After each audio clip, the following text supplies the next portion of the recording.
Assalamualaikum warahmatullahi wabarakatuh.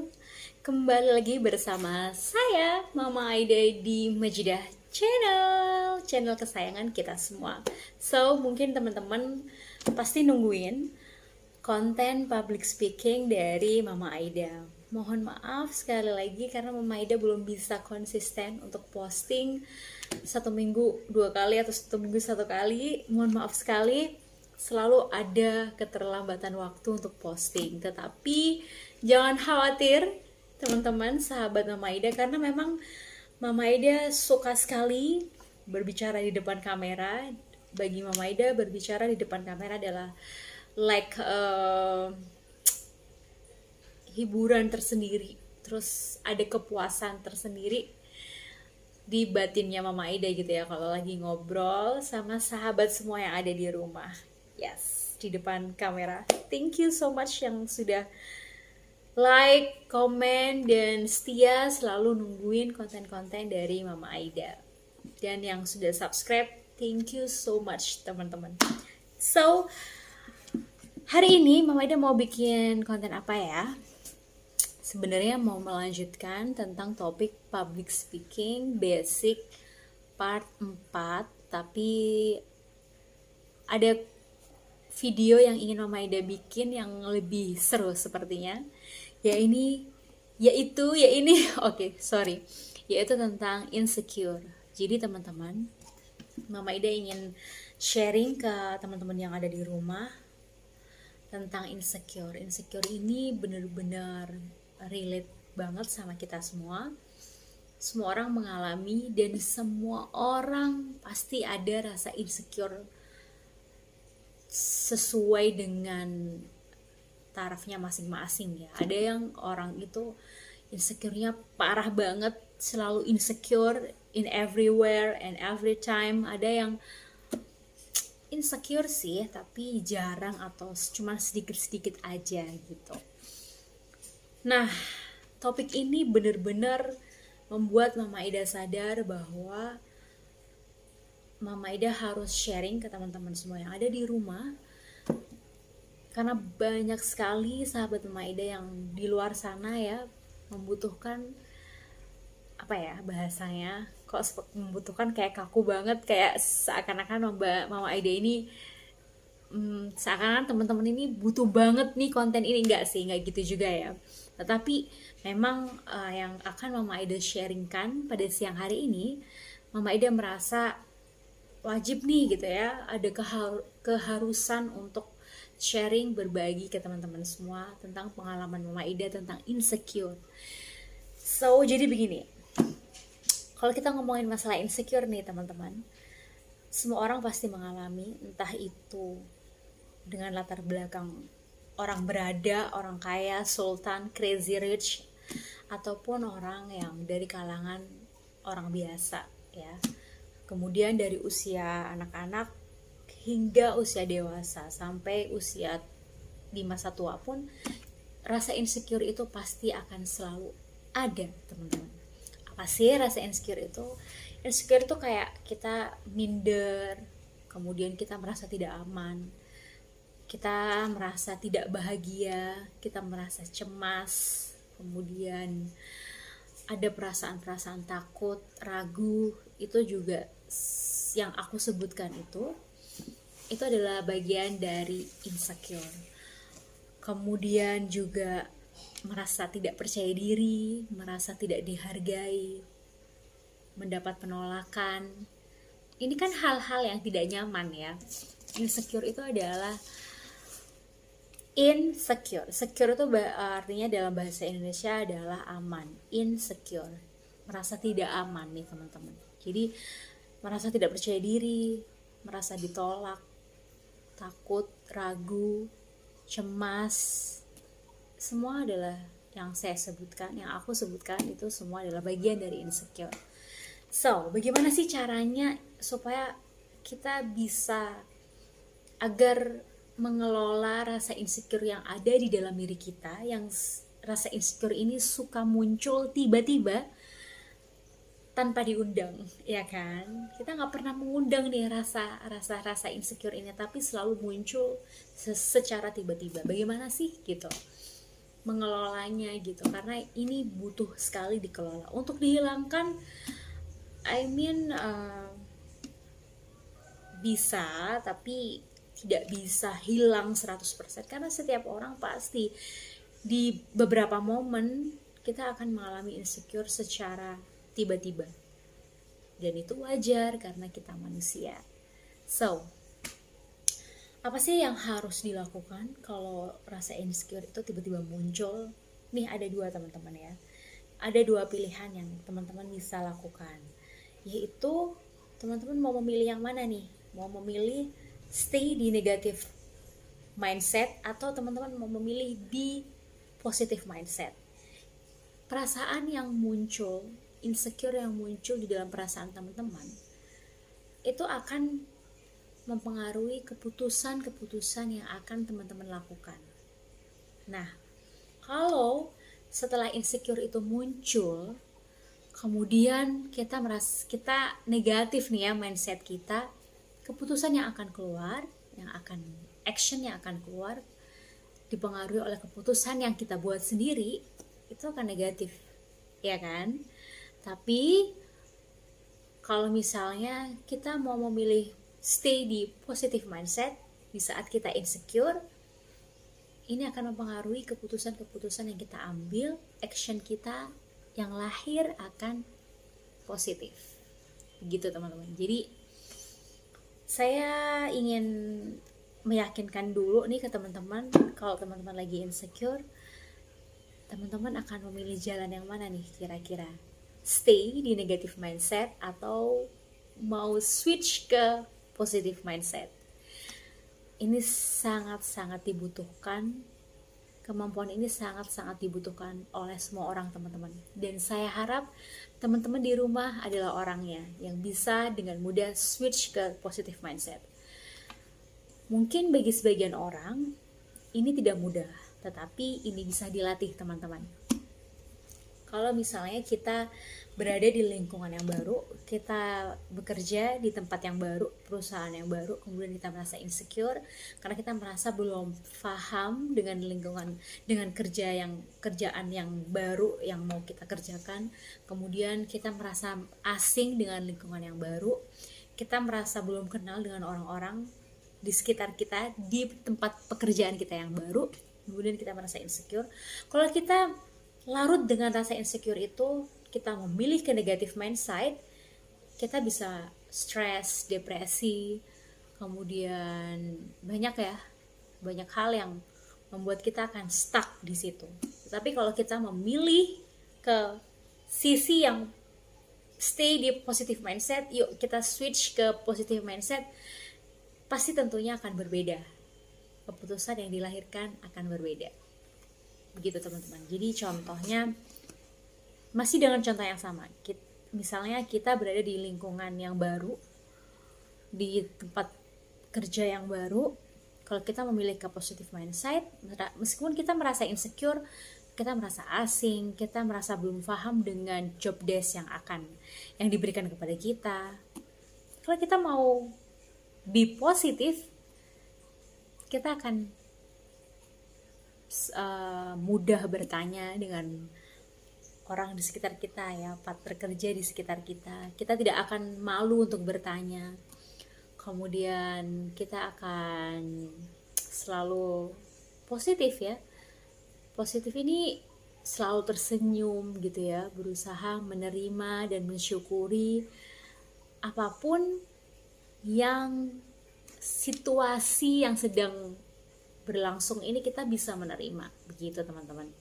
So, kita next ke part selanjutnya, pembahasan selanjutnya, yaitu kalau tadi saya bilang ada dua pilihan yang teman-teman bisa ambil ketika teman-teman merasa insecure, mau pilih ke negative mindset atau ke positive mindset. Sekarang bagaimana sih actionnya? Ya, actionnya yaitu hal-hal apa saja sih yang perlu kita lakukan apabila kita merasa insecure? Nah, ada 4 hal yang bisa dilakukan teman-teman. Yaitu yang pertama adalah kita harus melatih diri kita untuk bisa mencintai diri kita sendiri. So, kenapa sih sangat perlu mencintai diri sendiri terlebih dahulu? Yes, perlu, karena ketika kita sudah bisa mencintai diri kita sendiri secara utuh, akan lahir sebuah penerimaan. Penerimaan yaitu penerimaan segala kondisi yang ada di dalam diri kita, entah itu kondisi secara fisik ataupun secara finance dan secara sosial. Kemudian setelah kita mau menerima segala kondisi yang ada, kita akan tumbuh rasa syukur di dalam hati kita. Nah, kalau sudah mencintai diri sendiri, kemudian menerima segala kondisi dan kemudian bersyukur. Wow. Aku kira kalau teman-teman bisa menerapkan masih satu part ya ini ya, masih apa sih namanya, bukan satu part, masih satu tips nih ya. Tips pertama yaitu mencintai diri sendiri. Kalau teman-teman bisa melakukan hal ini, saya kira insecure itu bisa diminimalisir sekecil ini, teman-teman. Oke, yang kedua adalah buat tulis list kekurangan diri dan kelebihan diri. Nah, teman-teman bisa nih, tunggu ya. Teman-teman bisa ambil sebuah buku, kertas boleh, kemudian pulpen, pen gitu ya. Tulis nih kekurangan diri saya apa gitu, kemudian kelebihan diri saya apa. Kalau diem-diem lagi nggak ngapa-ngapain, lagi sendiri di kamar, kemudian kita ambil kertas, ambil pulpen, kita tulis kekurangan saya apa ya gitu. Ternyata teman-teman, kalau teman-teman mau melakukan hal ini ya, menuliskan apa sih kekurangan kita dan apa sih kelebihan kita, banyak loh yang akan kita temukan, banyak sekali. Kekurangannya berapa poin? Ada 1, saya adalah orangnya pemalas, ini misalnya. 2, saya itu orangnya pemarah. 3, saya itu orangnya tidak cermat. 4, saya itu orangnya susah berkonsentrasi, mudah terdistraksi gitu ya. 5, saya itu orangnya gitu. Kekurangan ya, tulis. Kemudian kelebihan saya adalah gitu ya, saya suka bicara, saya adalah orang yang berani, saya adalah orang yang antusias. Ini contoh ya, contoh teman-teman. Saya adalah orang yang semangat mengerjakan hal-hal baru gitu, mendapat tantangan baru. Saya itu adalah orang yang semangat dan antusias. Well, setelah teman-teman menuliskan kekurangan diri kita apa, kelebihan diri kita apa, baca berulang-ulang teman-teman. Hasil tulisan teman-teman itu baca berulang-ulang, kemudian teman-teman bisa fokus nih ke kelebihan teman-teman. Fokus pada kelebihannya saja. Kalau teman-teman merasa tidak ada kemampuan untuk merubah kekurangan teman-teman menjadi sebuah kelebihan, oke, gak apa-apa teman-teman. Teman-teman cukup fokus ke kelebihan teman-teman saja. Apa nih kelebihan kita yang bisa terus kita asah dan bisa kita kembangkan? Contoh, kelebihan saya adalah saya suka sekali bicara. Tapi saya bingung. Saya merasa suka bicara ini adalah kelebihan saya, tapi saya bingung mengelola kelebihan yang saya punya soal suka bicara ini. Apa ya yang bisa saya lakukan untuk mengembangkan kesukaan saya dalam hal berbicara? Itu yang harus difikirkan teman-teman. Kalau misalnya teman-teman, aku tuh kelebihan aku adalah bisa menggambar dan suka menggambar. Oke, apa ya yang bisa aku kembangkan dari menggambar? Oke, bisa ikut. Oke, nanti ini untuk yang tips mengembangkan kelebihan ini ada di part selanjutnya. Kita next ke tips selanjutnya untuk melawan insecure adalah tulis setting goals ya. Tulis impian teman-teman, daftar impian. Kalau yang tadi kita sudah menuliskan daftar kekurangan diri dan kelebihan diri, sekarang tugas teman-teman adalah menuliskan daftar impian teman-teman. Apa aja nih? Kalau ternyata setelah teman-teman menuliskan daftar impian ada 1, 2, 3, pengen punya rumah sendiri cash, pengen beli rumah sendiri cash, pengen beli mobil cash, pengen sekolah di luar negeri, pengen keterima CPNS gitu ya misalnya. Begitu panjangnya daftar impian yang teman-teman tulis, saya rasa kalau teman-teman udah fokus di sini, teman-teman tidak ada waktu untuk insecure karena kita membutuhkan energi yang besar untuk bisa fokus pada impian-impian yang harus kita wujudkan begitu. So, itu tadi adalah beberapa 4 tips untuk melawan rasa insecure teman-teman ya. Yang pertama, latih untuk mencintai diri sendiri secara utuh agar tumbuh rasa menerima dan bersyukur. Yang kedua, tulis kekurangan dan kelebihan yang ada di dalam diri teman-teman. Yang ketiga, fokus pada kelebihannya nih ya. Dan yang terakhir, setting goals, tulis daftar impian teman-teman dan fokus di situ. Part selanjutnya yang ingin saya bahas atau yang ingin saya bagikan kepada teman-teman di rumah adalah bagaimana sih cara mengembangkan diri dan cara agar kita bisa percaya diri. Mengembangkan diri untuk meningkatkan kepercayaan diri itu bagaimana? Apa sih? Apakah ada cara-cara tertentu? Nah, ini pembahasan menarik. Yang pertama adalah teman-teman harus bisa meningkatkan pengetahuan teman-teman. Jadi kalau teman-teman di rumah merasa aku belum tahu nih beberapa hal, aku nggak bisa nih bidang-bidang tertentu, tapi teman-teman suka dan ingin menguasai bidang tersebut, boleh banget. Jadi untuk menambah pengetahuan ini bisa meningkatkan kepercayaan diri teman-teman. Seseorang dikatakan selalu merasa insecure itu biasanya karena dia tidak tahu sesuatu, dia belum paham sesuatu, maka dari itu dia merasa insecure. Kalau orang yang berpengetahuan luas, dia tahu banyak hal, jarang nih dia merasa insecure. Yang ada kepercayaan diri selalu ada, confidence-nya tinggi begitu. Dan cara untuk meningkatkan wawasan adalah meningkatkan pengetahuan adalah dengan cara membaca buku, teman-teman. Kalau teman-teman nggak mau membaca buku, tidak suka baca buku, teman-teman bisa dengerin podcast ya. Banyak sekali podcast edukasi yang sudah banyak dibuat oleh kreator-kreator yang inspiratif. Kemudian kalau teman-teman suka nonton, teman-teman bisa banget nonton YouTube. Nah, keringetan.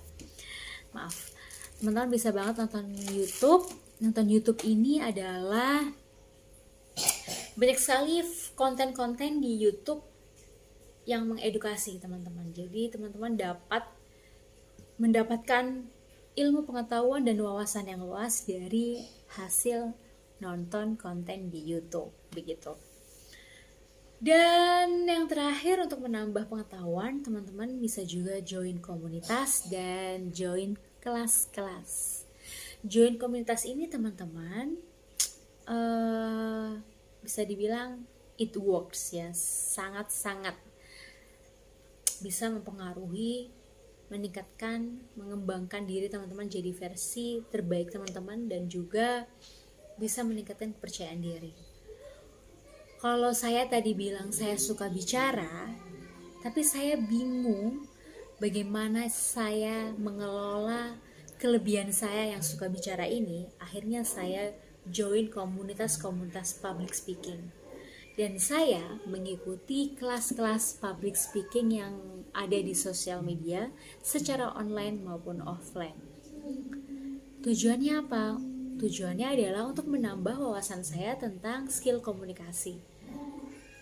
Dan yang kedua, Ketika saya sudah merasa ilmu pengetahuan saya tentang komunikasi ini atau tentang public speaking ini sudah mulai banyak, secara otomatis kepercayaan diri saya mulai meningkat. Dan ketika saya bertemu banyak orang di komunitas public speaking, offline maupun online, ini juga mengasah keberanian saya nih. Ini menjadi sebuah tantangan tersendiri bagi saya untuk tampil di depan banyak orang. Secara otomatis kepercayaan diri juga meningkat setiap waktunya. Begitu teman-teman. Itu salah satu contoh dari saya, karena saya mengatakan kelebihan saya suka bicara. Lalu apa sih yang bisa dikembangkan dari kelebihan suka bicara? Join kelas public speaking gitu ya, belajar tentang MC, moderator, host, presenter, news anchor, penyiar gitu ya. Apapun pekerjaan mengenai komunikasi, suara. Nah, ini saya ingin dapat ilmunya nih ya dengan join komunitas dan join kelas offline maupun online gitu. Oke, untuk cara mengembangkan diri dan supaya kepercayaan diri kita meningkat, yang kedua adalah caranya dengan identifikasi dan fokus pada kelebihan yang kita miliki. Seperti yang sudah saya sebutkan tadi di lawan insecure, tips lawan insecure, bahwa fokus pada kelebihan ini sangat perlu dan penting teman-teman. Karena apa? Kalau kita larut dalam kekurangan-kekurangan yang ada di dalam diri kita, akhirnya kita overthinking, kita depresi, stres. Tapi kalau kita fokus pada kelebihan-kelebihan yang kita punya, kita akan merasa enjoy, happy, dan kita mau nih mengembangkan kelebihan apa yang kita punya.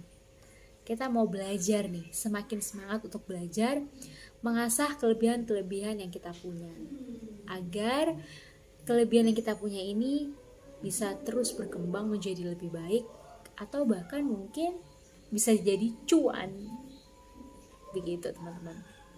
Yang selanjutnya adalah agar kita bisa mengembangkan diri dan kepercayaan diri kita meningkat, caranya adalah jangan malu bertanya. Teman-teman, bertanya ini sangat perlu. Kalau teman-teman belum paham, teman-teman harus bertanya, wajib ya. Harus tanya. Orang yang tidak percaya diri itu adalah orang yang belum tahu dan belum paham. Ketika teman-teman mau bertanya, akhirnya teman-teman bisa tahu dan paham, akhirnya teman-teman bisa lebih confident. Yang selanjutnya adalah hilangkan kebiasaan meremehkan diri sendiri. Jangan pernah suka melabel diri sendiri dengan kata-kata negatif, teman-teman. Jangan pernah ya. Karena apa yang teman-teman katakan, apapun yang hal-hal yang keluar dari mulut kita, itulah yang terjadi. Contoh, dagangan kita jualan ya, kita adalah seorang bisnis online, kita jualan barang di sosial media, omset kita nggak sampai ratusan ribu, sepi lah ya dagangan kita di online. Kemudian kita bilang ke orang-orang di sekitar bahwa udah nasib aku kali ya gitu, udah nasib aku kali ya, aku tuh kalau cari rezeki, kalau kerja, kalau jualan selalu aku tuh kalau jualan selalu nggak pernah laku gitu. Jadi teman-teman, aku harap teman-teman jangan pernah mengatakan hal seperti ini. Sudah nasib saya hidupnya begini, sudah nasib saya dagangan saya sepi, aku adalah orang yang bodoh karena aku nggak bisa matematika, aku setiap ujian selalu dapat nilai jelek dan aku selalu remedi misalnya, atau aku tuh nggak bisa presentasi dan ini sudah karakter aku dari dulu. Jangan pernah melabel negatif tentang diri sendiri, jangan pernah, karena apapun yang keluar dari mulut kita itulah yang terjadi.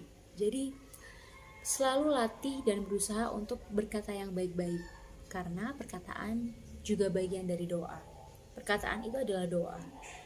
Semesta alam ini mendengar apapun yang kita katakan. Kemudian Allah juga maha mendengar apa yang kita katakan. Jadi berusahalah untuk selalu berkata hal-hal yang baik saja, termasuk tentang diri kita sendiri.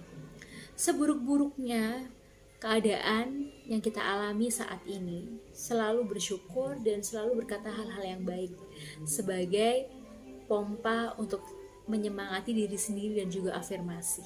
Karena orang-orang yang selalu berkata baik, Allah akan mengabulkan segala kepositifan yang mereka pikirkan dan mereka ucapkan.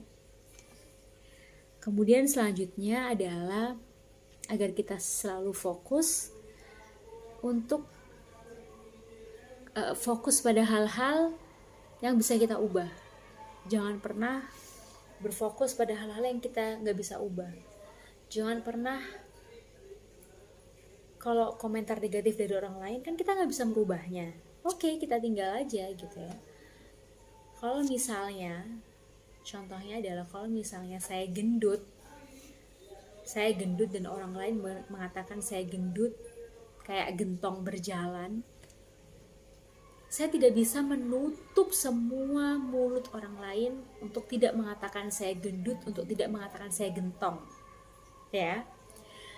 Tetapi saya bisa merubah diri saya gitu ya. Kalau saya ingin merubah diri saya untuk menjadi lebih baik, menjadi lebih sehat, oke, saya akan mulai untuk olahraga, mengatur pola makan, mengurangi porsi yang biasanya porsinya banyak, kemudian saya mengurangi porsinya gitu. Saya mau tuh melakukan hal-hal perbaikan, improve diri. Jadi kalau misalnya semua hal-hal eksternal di luar diri kita tidak bisa kita ubah, kita biarkan, tapi kita rubah sendiri yang ada di dalam diri kita. Misalnya kita dikatakan bodoh oleh orang lain, misalnya dikatakan kamu tuh jadi anak kok selalu gangguin orang tua terus, gak bisa mandiri, selalu merepotkan orang tua. Itu kan perkataan orang lain. Pasti kita gak bisa nutup komentar-komentar negatif orang lain tentang diri kita, tapi kita bisa melatih respon kita untuk menjadi sebuah energi atau menjadi sebuah motivasi diri kita untuk kita menjadi lebih baik. Oke, orang lain bilang saya adalah anak yang tidak berharga, saya selalu menyusahkan orang tua.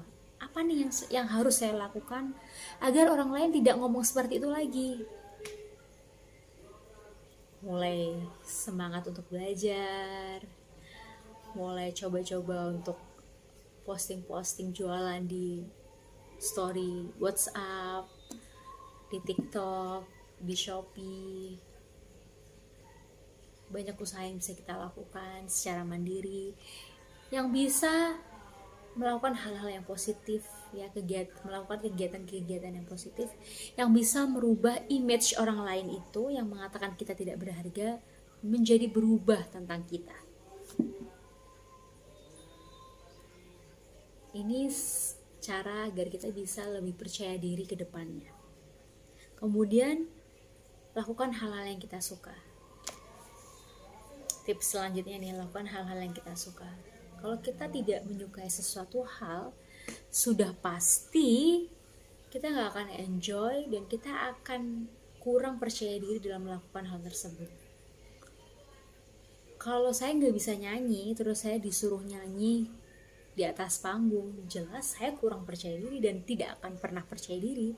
Karena saya merasa, ini contoh ya, karena saya merasa nggak suka nyanyi atau saya merasa nggak ada kemampuan di dalam menyanyi gitu. Tapi kalau kita suka nih ya terhadap sebuah hal, kita akan total dalam mengerjakannya dan dalam kita akan mengeluarkan seluruh energi kita untuk membahas berlama-lama untuk mengerjakan pekerjaan tersebut dengan senang hati gitu kalau kita suka, dan lebih percaya diri pastinya kalau kita melakukan pekerjaan-pekerjaan yang kita suka. Kemudian perlakukan dirimu dengan baik. Nah, ini wajib teman-teman, selalu perlakukan diri kita dengan baik. Kenapa sih? Seperti yang tadi saya sudah katakan, jangan melabel negatif tentang diri kita sendiri. Kita sangat perlu memperlakukan diri kita dengan baik. Ini wajib ya. Karena apa? Tombaknya adalah di dalam diri kita. Ketika kita bahagia, kita enjoy, kita selalu memperlakukan diri kita dengan baik, kita selalu positif dengan diri kita sendiri, kita akan menarik respon orang lain juga positif kepada kita. Kalau kita melakukan hal baik, pasti kita akan bertemu orang-orang yang melakukan hal baik juga, dan orang lain itu melakukan hal kebaikan itu untuk diri kita juga. Iya kan? Jadi semuanya itu selalu ada timbal baliknya gitu ya, ada balasannya. Kalau kita baik, orang lain baik, termasuk dengan selalu berbuat baik terhadap diri kita sendiri, memperlakukan diri kita dengan baik, pasti respon orang-orang sekitar itu juga akan baik terhadap diri kita. Ketika orang-orang di sekitar kita baik sama diri kita, pasti kita akan lebih percaya diri. Begitu teman-teman. Dan kalau kita mau melakukan tips-tips yang sudah saya sebutkan, sudah saya jelaskan dari awal hingga akhir barusan nih, teman-teman mau praktek di rumah, saya yakin insecure itu bisa diminimalisir atau bahkan hilang. Tetapi jangan khawatir kalau teman-teman suatu saat muncul rasa insecure secara tiba-tiba, teman-teman bisa lakukan tips-tips yang sudah saya jelaskan tadi. Karena memang rasa insecure itu suka tiba-tiba nih datangnya. Insecure itu boleh sebagai percikan-percikan untuk menyemangati diri kita menjadi lebih baik, teman-teman. Tetapi kalau rasa insecure itu terlalu banyak hingga bisa membakar diri kita, itu tidak baik. Kalau teman-teman merasa rasa insecure-nya sudah sangat berlebihan dan sudah sangat mengganggu kehidupan keseharian teman-teman bisa juga dan boleh banget untuk konsultasi kepada yang ahli ya, ke psikolog, datang ke ahlinya untuk berkonsultasi bagaimana cara untuk mengatasi rasa insecure teman-teman yang sudah berlebihan ini. Jangan lupa ya, sekarang untuk berkonsultasi dengan psikolog itu sudah sangat mudah teman-teman. Di aplikasi-aplikasi platform di sosial media sudah banyak sekali konsultasi dengan psikolog gratis. Jadi teman-teman, itu tadi yang ingin saya bagikan kepada teman-teman di rumah tentang insecure. Semoga teman-teman mendapat manfaat dari apa yang sudah saya bagikan. Terima kasih teman-teman ya sudah mau mendengarkan. Oh ya, ada satu cerita ya sebelum saya mengakhiri konten vlog kali ini, ada satu cerita tentang kehidupan pribadi saya. Saya ini menikah muda teman-teman, menikah di usia saya 20 tahun ketika saya kuliah semester 3. Waktu itu bagi saya menikah itu, waktu itu saya merasa sudah siap secara mental dan fisik. Saya menikah kemudian dengan orang yang saya pilih. Ternyata teman-teman, di berjalannya waktu nih, kemudian saya hamil, punya anak. Akhirnya kan saya tidak melanjutkan mimpi-mimpi saya sebelumnya. Ketika saya masih belum menikah, saya kan punya daftar mimpi yang banyak. Ketika saya sudah menikah, ada prioritas lain nih yang harus saya prioritaskan terlebih dahulu dibanding dengan mimpi-mimpi saya. Kemudian akhirnya saya menjadi ibu rumah tangga, fokus menjadi ibu rumah tangga, mengurus anak, mengurus suami. Dan ternyata di situ juga muncul rasa insecure nih teman-teman. Saya pernah merasa tidak ingin bertemu dengan teman-teman di luar. Saya tidak ingin bertemu dengan teman-teman lama saya. Kalau ada acara reuni nih, selalu saya hindari untuk datang. Kemudian saya lebih menutup diri di rumah, sering di rumah cuman ngurusin anak. Rasa percaya diri itu tiba-tiba hilang. Kalau ketemu orang tuh agak minder, merasa saya ini hanya seorang ibu rumah tangga. Nah, ini hal yang tidak baik ya teman-teman. Saya harap teman-teman tidak mengalami apa yang saya alami gitu ya. Tidak ada yang salah dalam menikah muda, tetapi rasa insecure yang tiba-tiba muncul di tengah-tengah proses saya menjadi seorang ibu rumah tangga ini yang tidak baik. Akhirnya alhamdulillah di usia pernikahan saya ke 9 tahun, saya mulai merasa saya harus berubah. Saya nggak boleh terus mengurung diri, menutup diri, tidak melakukan hal-hal positif di luar. Akhirnya saya memutuskan untuk belajar, baca buku, kemudian nonton konten-konten edukasi yang ada di YouTube. Kemudian saya menemukan konten-konten yang inspirasi saya. Akhirnya jadilah saya Mama Aida yang sekarang. Saya merasa lebih percaya diri sekarang. Saya merasa berharga saat ini. Saya merasa dengan saya sharing ke teman-teman pengalaman pribadi saya merasa kalau apa yang saya bagikan kepada teman-teman semua yang ada di rumah ini bermanfaat untuk teman-teman. Saya merasa sangat berharga sekali. Dan dengan kegiatan-kegiatan saya yang baru, dengan mengikuti kelas-kelas public speaking, join komunitas public speaking, saya merasa punya keluarga baru, punya energi baru untuk terus hidup, berkarya, tidak hanya berdiam diri di rumah. Begitu teman-teman. Akhirnya saya menemukan kepercayaan diri saya kembali, dan rasa insecure itu juga akhirnya sedikit demi sedikit, pelan mengecil, dan sekarang saya rasa tidak ada yang perlu saya khawatirkan, tidak ada yang perlu yang harus saya insecurein tuh apa gitu, nggak ada kalau sekarang ya, karena setiap orang itu punya kisahnya masing-masing. Karena kita berbeda, setiap orang itu berbeda, kita punya jalannya masing-masing. Meskipun banyak sekali teman-teman di luar sana, teman-teman saya ya, teman-teman real life-nya Mama Aida ini banyak yang sudah sukses lebih dulu di luar sana, tetapi Mama Aida tidak merasa harus stres, insecure dan segala macam, karena Mama Aida merasa Mama Aida sudah berada di jalan yang tepat gitu ya. Mama Aida berjalan sesuai dengan kemampuannya Mama Aida yang sekarang ini gitu. Itu tadi sedikit sharing tentang kehidupan real life dari Mama Aida. Oke, semoga bermanfaat teman-teman. Terima kasih sudah nonton dari menit awal hingga menit akhir. Terima kasih yang sudah like dan juga subscribe. Buat teman-teman yang merasa mempunyai teman, kerabat di rumah, sahabat yang juga mengalami insecure yang sama dengan teman-teman alami, teman-teman boleh banget untuk share video ini ke banyak orang, ke sahabat teman-teman, ke kerabat teman-teman di rumah. Karena saya yakin vlog kali ini yang Mama Aida buat ini relate sekali dengan yang banyak orang rasakan. Oke, thank you so much. Terima kasih sudah mau nonton. See you di next content.